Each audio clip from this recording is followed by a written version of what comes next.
ಮಂಗಳಾರತಿಯನ್ನು ಹೇಗೆ ಮಾಡಬೇಕು ಅಂತನ್ನೋದರ ಬಗ್ಗೆ ಕೇಳಿದ್ದೇವೆ. ಹೇಗೆ ಸ್ವೀಕಾರ ಮಾಡಬೇಕು ಅಂತನ್ನೋದರ ಬಗ್ಗೆಯೂ ಕೇಳಿದ್ದೇವೆ. ಈಗ ಸ್ವೀಕಾರ ಮಾಡಿ ಆದ ಮೇಲೆ ನಮ್ಮ ದೇಹದಲ್ಲಿರತಕ್ಕಂತಹ ಕೆಲವು ಅಂಗಗಳನ್ನು ನಮ್ಮ ಕೈಯಿಂದ ಸ್ಪರ್ಶಿಸಬೇಕಾಗ್ತದೆ.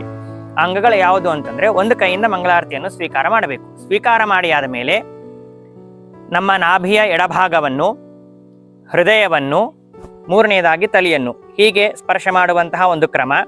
ಅಥವಾ ತಲೆಯನ್ನು ಮೊದಲಿಗೆ ಸ್ಪರ್ಶ ಮಾಡಿ, ಅನಂತರ ಹೃದಯವನ್ನು ಸ್ಪರ್ಶ ಮಾಡಿ, ಅನಂತರ ನಾಭಿಯ ಎಡಭಾಗವನ್ನು ಸ್ಪರ್ಶ ಮಾಡಬೇಕು. ಬ್ರಹ್ಮಹತ್ಯ ಶಿರಸ್ಕಂಚ, ಆಮೇಲೆ ಕುಕ್ಷೌ ವಾಮೆ ವಿಚಿಂತಯೇತ್ ಎಂಬುದಾಗಿ ಪ್ರಮಾಣ ಇದೆ. ಆದ್ದರಿಂದಾಗಿ ನಾಭಿಯ ಎಡಭಾಗದಲ್ಲಿ ಪಾಪ ಪುರುಷ ಇರ್ತಾನೆ. ಆದ್ದರಿಂದಾಗಿ ಆ ಪಾಪ ಪುರುಷನನ್ನು ಒಣಗಿಸಿ ಹೃದಯಕ್ಕೆ ತಂದು ಅಲ್ಲಿ ಸುಟ್ಟು ಹಾಕಿ, ಅನಂತರ ಶಿರಸ್ಸಿನಲ್ಲಿರತಕ್ಕಂತಹ ಅಮೃತದಿಂದಾಗಿ ನಮ್ಮ ಶರೀರವನ್ನು ಶುದ್ಧಿ ಮಾಡಬೇಕು. ಇದೊಂದು ಕ್ರಮ.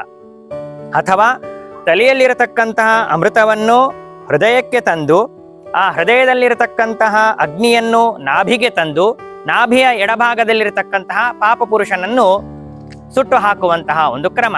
ಆದ್ದರಿಂದಾಗಿ ಮಂಗಳಾರತಿಯನ್ನು